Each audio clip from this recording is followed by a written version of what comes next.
Many of us have heard the names John Wayne Gacy and Jeffrey Dahmer, predators whose crimes against gay men still haunt the public imagination. But there's another name, far less familiar, yet just as horrifying. Herb Baumeister. On the surface, Baumeister seemed ordinary, an Indiana businessman, husband, and father of three. To neighbors, he was a family man, living the American dream on an 18-acre estate called Fox Hollow Farm. To his wife and children, he was present, involved, and always home for dinner. But beneath that suburban façade was a double life. In the 1990s, Baumeister was suspected of prowling LGBTQ+ bars in Indianapolis, luring men back to his home and burying their remains in the woods behind the family's mansion. By the time of his death in 1996, he stood 6'3", lean at 185 pounds, a man whose outward image concealed a darkness that would ultimately destroy not just strangers' lives, but his own family's world. His wife, Julie, later reflected, "Our relationship wasn't perfect, but I knew we were a happy family. Herb always came home for dinner, and we did everything together. He was always involved in his kids' lives, at school as well as at home. From the outside, it looked like a picture-perfect household. Inside, the truth was far more sinister." Herbert Richard Baumeister entered the world on April 7, 1947, in Indianapolis. He was the first of 4 children born to Dr. Herbert E. Baumeister, a respected anesthesiologist, and his wife, Elizabeth. On the surface, the Baumeisters looked like the ideal family, and young Herb's childhood seemed ordinary enough. But something shifted when he reached adolescence. Herb began to develop a fascination with things most people would find revolting. He seemed to lose his sense of right and wrong. In one shocking incident, he placed the corpse of a dead crow, something he had picked up off the road, right on his teacher's desk. His parents noticed these troubling changes too. Concerned, his father arranged for medical evaluations. Doctors concluded that Herbert was schizophrenic and also suffered from multiple personality disorder. Still, Herb continued on in public school. He kept his grades up, but socially, he was unraveling. By the time he reached his senior year, Herb Baumeister was a loner, isolated, quiet, and living in a world entirely his own. After high school, Herb tried to move forward with a normal life. In 1965, he enrolled at Indiana University. But the same odd behaviors that had isolated him in high school resurfaced. Once again, he was the outcast. Within a single semester, Herb dropped out. Under pressure from his father, he returned to the university in 1967, this time studying anatomy. But the story repeated itself.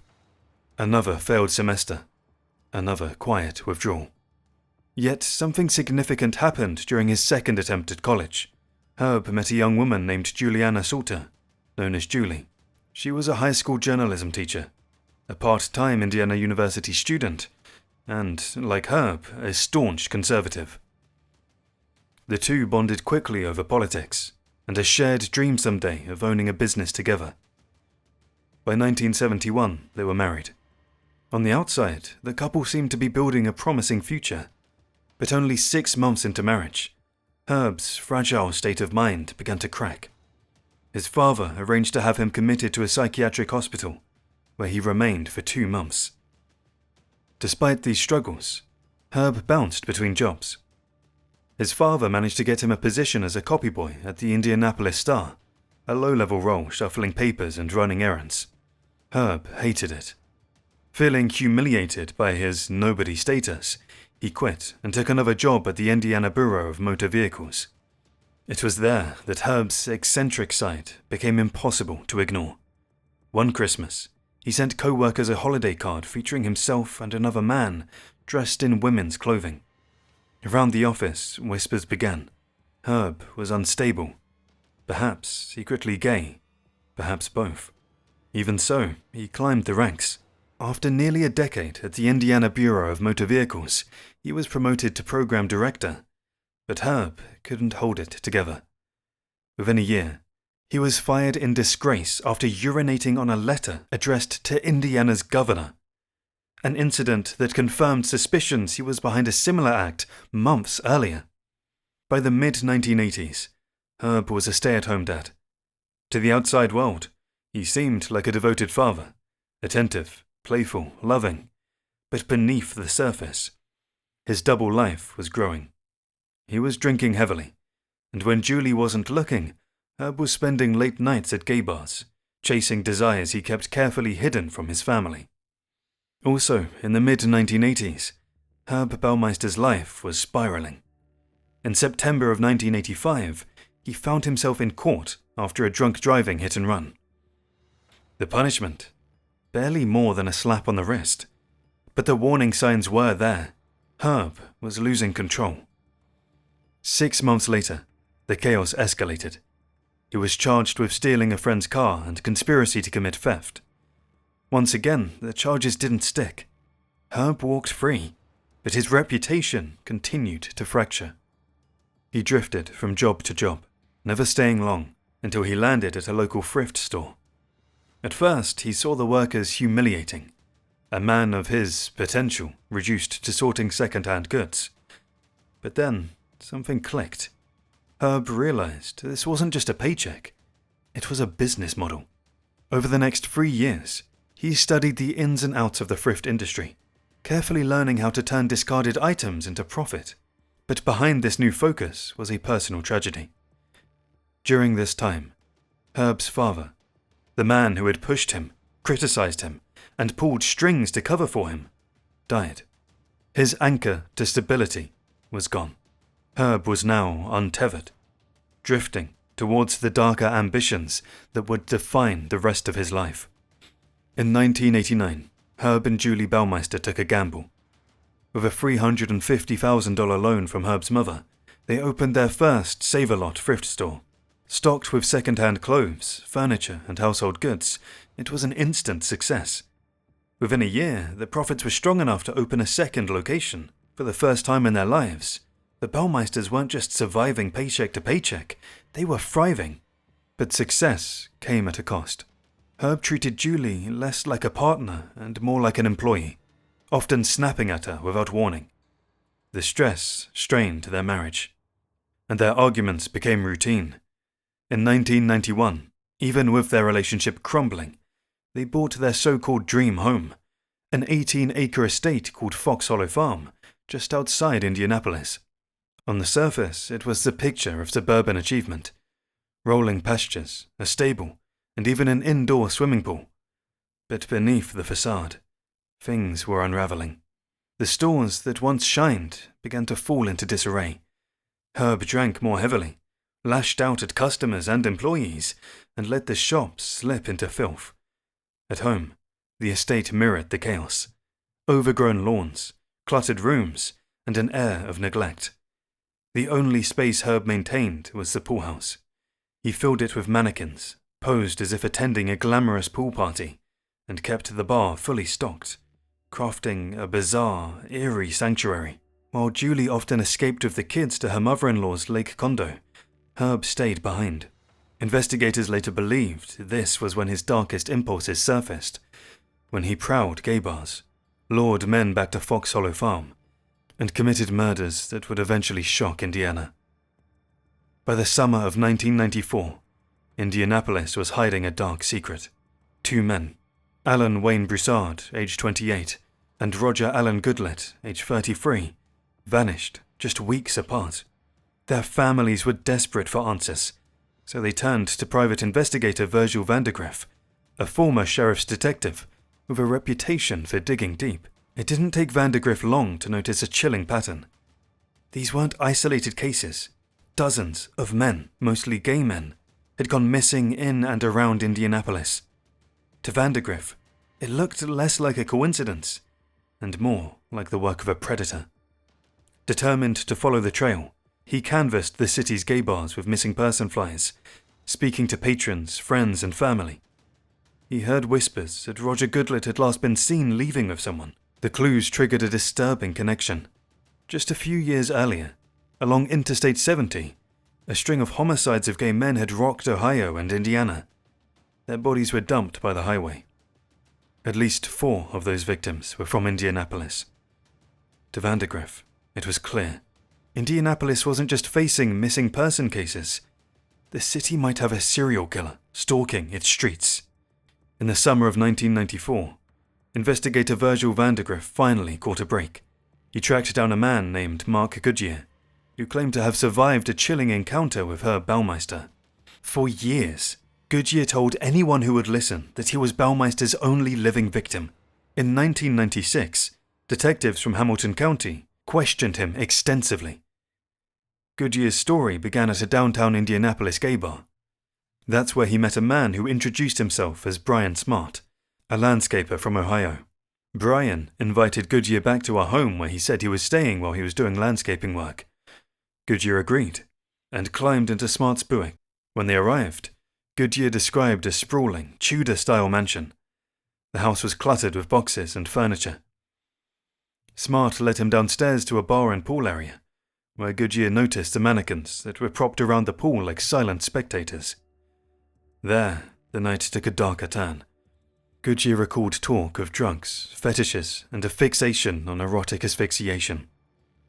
Baumeister mixed him a drink, but Goodyear, suspicious, secretly poured it out and replaced it with water. At the height of their encounter, at Baumeister's request, Goodyear pressed against Baumeister's neck, leaving him gasping for air. When Goodyear refused to allow the act to be reciprocated, Brian lunged from behind, pressing a pool hose against his neck in an attempt to cut off his breathing. Goodyear managed to fight him off, but he said there were other attempts, with a tie, even a belt. By morning, Brian Smart drove him back into the city. Goodyear didn't know his attacker's real name, and he couldn't pinpoint the location of the house. So, for nearly a year, the trail went cold. There were calls, Baumeister phoning Goodyear off and on, but every police trace came back empty. Dead ends piled up. Until July of 1995, when everything changed. One night, Goodyear spotted Brian Smart again at a bar. This time, he wasn't alone. A friend followed the man outside and wrote down his license plate number. The trail finally led investigators to the name they'd been chasing, Herb Baumeister. Yet, Goodyear's story came with complications. Over the years, his accounts shifted. Sometimes he claimed he barely escaped.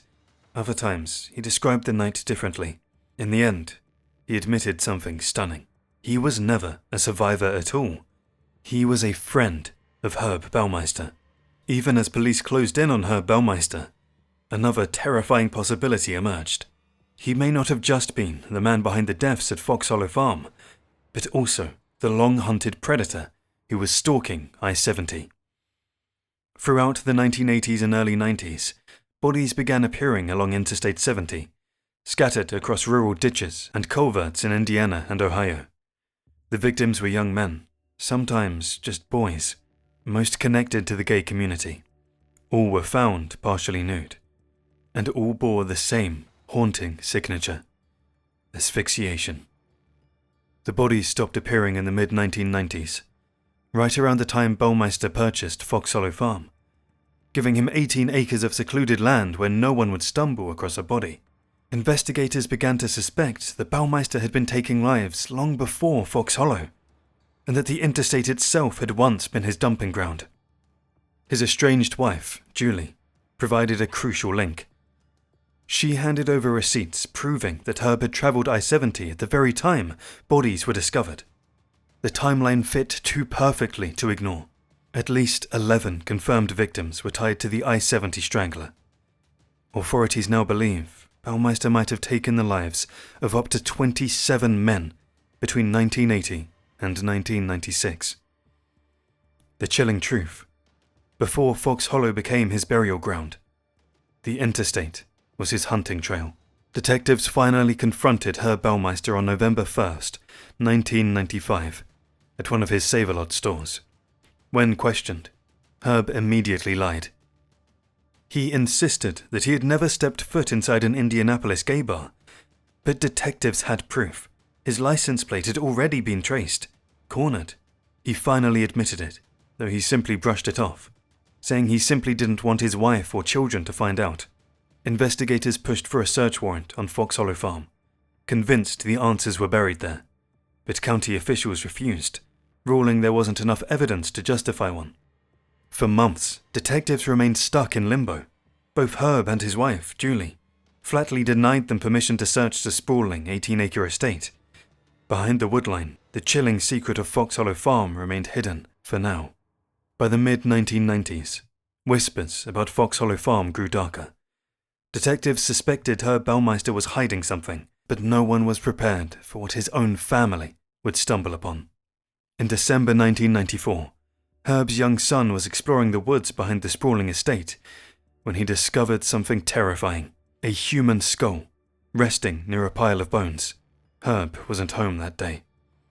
When Julie saw what he had found, she told him to put the skull back, while she tried to rationalize the horror. Maybe someone had simply fallen and died there. Herb, when confronted, had an explanation ready. He said the bones were nothing more than a medical skeleton, a teaching aid passed down from his late father. Julie felt trapped, unsure of what to do.